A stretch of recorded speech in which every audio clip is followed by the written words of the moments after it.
Nearly 7 weeks after the November 2022 slayings of 4 University of Idaho students, suspect Bryan Kohberger was arrested on Dec 30, 2022, in Pennsylvania in connection with the murders of Madison Mogen, Kaylee Goncalves, Zana Kernodle, and Ethan Chapin.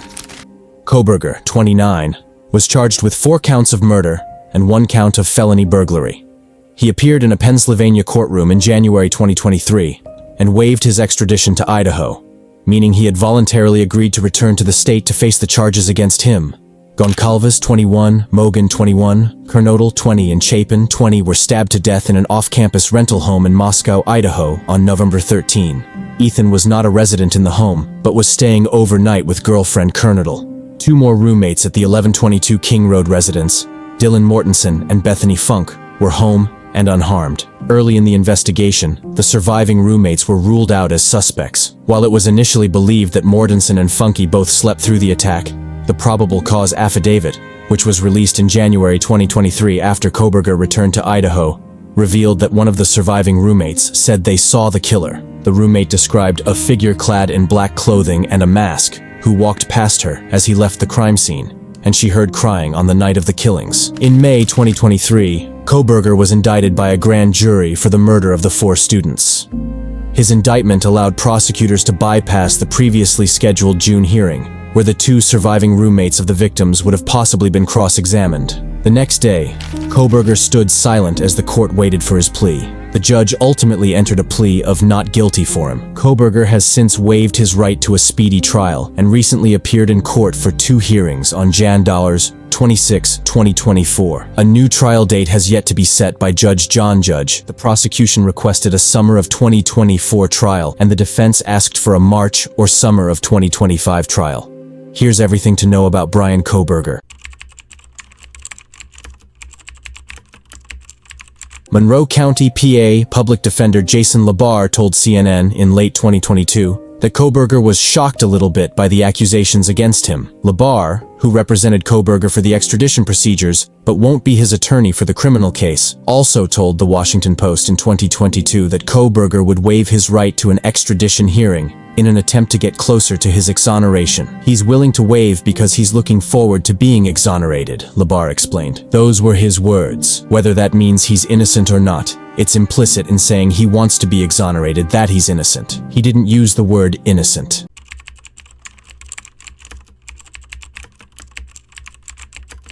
At least one individual who knew Kohberger when they were young recalled Kohberger as being quiet but friendly, and that he was bullied by peers over his weight. He was bullied a lot. It started because of his weight, and it was mainly by females. He was pretty big. Sarah Healy, who attended elementary, middle, and high school with Kohberger in Pleasant Valley, Pa. He was very quiet, very to himself. He was very into his books. He was really sweet and really quiet. Others who knew Kohberger didn't recall him being bullied at all. Casey Arntz, who was 2 years ahead of Kohberger in high school in Pleasant Valley, said she didn't remember Kohberger ever being bullied, and alleged that while Kohberger was always nice to her, he actually bullied her brother at times. I know that he had anger issues and he would have outbursts and stuff. I never saw them face to face. My brother said that when Bryan would get angry with him, he would kind of gaslight him and get physically aggressive. Casey: Bryan never got physically aggressive with my brother, but he was kind of the person who would smash things or punch a wall or something like that. Casey added, I never saw Kohberger being bullied. He was 2 years behind me, but then apparently when he lost the weight, some people are saying that he accepted apologies from the people that bullied him, and then other people are saying he bullied them right back. Casey's brother Thomas Arntz told the New York Times in 2023 that his and Kohberger's friendship ended after what began as playful ribbing and jabbing escalated to mean-spirited bullying, including Kohberger allegedly putting Thomas in a headlock. Over time, it just got so bad that I just shut down when I was around him, Thomas said. I eventually just had to cut ties with him. An anonymous college classmate of Kohberger's recalled him frequently taking contrarian viewpoints in classes and getting into heated arguments with other doctorate students. According to the New York Times, the classmate said Kohberger seemed to have more disagreements with women, including one incident that led to a female doctoral student storming out of the classroom after accusing Kohberger of mansplaining. Kohberger earned a bachelor's degree in psychology at a local community college near his eastern Pennsylvania hometown. In June 2022, he received a master's degree in criminal justice from DeSales University. Jack Bayless said, who befriended Kohberger in 8th grade, Kohberger was very interested in psychology as a teen. He is super curious, probably the most curious person who you'll ever meet. Guaranteed, Bayless said. He was really into psychology, how people thought and whatnot. He's always been really into that kind of stuff. While studying at DeSales, Kohberger posted a since-deleted call on Reddit for ex-convicts to participate in what he said was a study sanctioned by the university on how emotions and psychological traits influence decision-making when committing a crime. One of his classmates at DeSales, Brittany Slavin, said that Kohberger seemed rather interested in serial killers and developing theories on what happened at crime scenes based on photos presented in class, but that his behavior didn't raise any red flags for her at the time. At the time, it seemed as if he was just a curious student. So if his questions felt odd, we didn't think much of it because it fit our curriculum, she explained. Casey Arntz recalled Kohberger being interested in criminal justice when he was still in high school, but she believed his addiction delayed his plans to go to college to study the subject. He definitely was interested in criminal justice back then, she said, and I'm seeing from other people now that from former friends and acquaintances and even teachers that said he was always interested in it and he loved crime movies and TV shows and stuff like that. In April 2022, Kohberger interviewed for a job as a graduate research assistant at the Pullman, Washington Police Department. According to email correspondence obtained by the New York Times, Kohberger sent a note to then Police Chief Gary Jenkins with the subject line, "Thank you," after his interview. "Chief Jenkins, it was a great pleasure to meet with you today and share my thoughts and excitement regarding the research assistantship for public safety. I look forward to hearing from you," he wrote. Jenkins responded, "Great to meet and talk with you as well." At the time of the murders, Kohberger was a PhD student in criminology at Washington State University in Pullman, Washington, about 8 miles from the Moscow, Idaho, residence where the 4 University of Idaho students were slain. The Washington State University Department of Criminal Justice and Criminology removed its graduate student directory from its website. They replaced it with a statement expressing condolences to the victims and their survivors. "We removed the web page containing the listing and contact information for graduate students in the CJC department. This decision was done to protect the privacy of our graduate students." The statement reads in part, "We stand in sympathy with the families of the victims of this horrible crime and remain dedicated to the pursuit of justice." B.K. Norton, a classmate of Kohberger at Washington State University who took the same courses as him one semester, described Kohberger as intelligent but quiet. Norton said Kohberger was more of a loner in the program and claimed that Kohberger made disparaging remarks about the LGBTQ+ community. "I didn't socialize with him because he had made anti-LGBTQ comments, and I am a queer individual," Norton said. If indeed Kohberger committed the crimes, Norton said, "as a criminology student, I'm sure he knew what charges he'd receive." Norton said that Kohberger generally kept to himself, but noted, "I know that there were students meeting with him after the murders. He was quiet and stared a lot. But after the murders, he seemed more willing to talk and hold a conversation." Joey Famularo had Kohberger as a teaching assistant in one of her classes at Washington State and previously spoke about her experiences with him on TikTok. She recalled that Kohberger was a tough grader early in the semester, but that his behavior changed after November 12, 2022, when the murders occurred.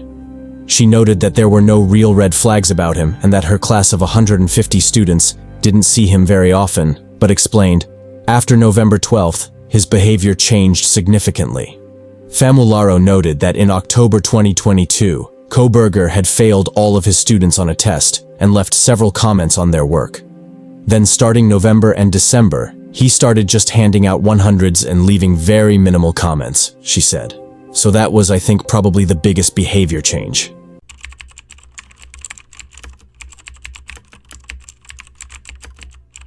After Kohberger was arrested, body camera footage was released that showed him getting pulled over twice in one day, while on a cross-country road trip from Washington to Pennsylvania with his father. Kohberger was driving a white Hyundai Elantra, the same vehicle authorities were searching for in connection with the case, and was stopped both times for following a vehicle too closely. He was released with a verbal warning on both occasions. After Kohberger's arrest, the vehicle was taken from his family home. At the time of the traffic stop, there was no information available on a suspect for the crimes in Idaho, to include identifying information or any specific information related to the license plate state or number of the white Hyundai Elantra, which was being reported in the media to have been seen in and around where the crime occurred, the Hancock County Sheriff's Office said in a statement obtained by multiple outlets.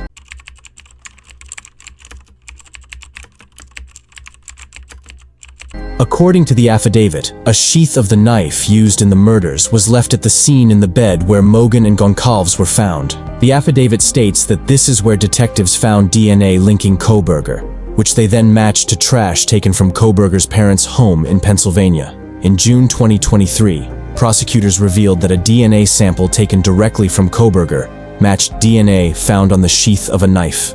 The affidavit also alleged that around 4:20 a.m. on the night of the killing, a white sedan referred to as Suspect Vehicle 1 in the affidavit was seen leaving the area of the home at a fast rate of speed. The document also stated that the vehicle and phone associated with Kohberger returned to the scene between 9:12 a.m. and 9:21 a.m.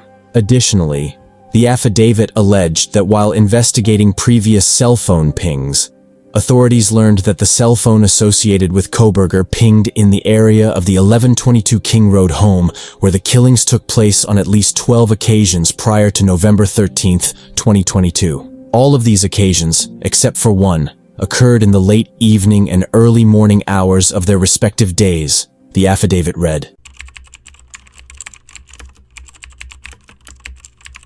Though Kohberger has largely remained silent after he was charged, a police source who was involved in the process told newspapers that he spoke to officers while he was being extradited. He seemed really nervous, the source said. He was narrating to himself everything that was happening. At one point, he was saying something to himself like, "I'm fine, this is okay," like he was reassuring himself that this whole thing wasn't awful. While Kohberger didn't speak directly to officers about the case, the police source said he did make an often comment about it. He did say, "It's really sad what happened to them," but he didn't say anything more, the source said. He's smarter than that. Kohberger was read his Miranda rights during his arrest, and cannot be questioned about the case without an attorney present. While authorities have not revealed if the victims knew Kohberger, the suspect's now deleted Instagram account followed the accounts of Mogen, Goncalves, and Kernodle. None of the victims followed him back. 2 weeks before the students were killed, Kohberger sent a series of messages to one of the victims on Instagram. An account that authorities believe belonged to Kohberger sent a greeting to a female victim in late October. When he didn't get a reply, he sent several more messages to her. He slid into one of the girl's DMs several times, but she didn't respond, the source told newspapers. Basically, it was just him saying, "Hey, how are you?" But he did it again and again. The source added that the victim may not have ever seen the messages, as they went into the message request folder on Instagram. There's no indication that he was getting frustrated with her lack of response, the source said, but he was definitely persistent. Kohberger also allegedly visited the Mad Greek restaurant in Moscow, where both Mogen and Kernodle worked as servers, in the weeks leading up to the slayings. According to a former employee, he came in at least twice to grab vegan pizza, though it's unclear if either woman ever waited on Kohberger or if they interacted. In February 2023, 3 different University of Idaho students told newspapers they believe they saw Kohberger at the Student Union building on campus in the weeks leading up to the murders. "It was really early in the semester," recalled Chelsea, a sophomore at the University of Idaho. "He was at the food court of the Student Union, drinking water. He sat by himself. He was the type to stare," she said. "He wouldn't look away if you caught him staring, like he wanted you to notice that he was looking at you. He didn't smile, didn't nod, didn't say anything, just stared." Another student told newspapers that Kohberger visited frequently enough that she assumed he was a student at the school. "It's not a huge school. It's like a small town," she said. "So you start seeing the same faces again and again. They become familiar, like you know that you've seen them in class or around campus. I definitely saw him more than once. He was just really quiet and really intense, staring. He made me uncomfortable."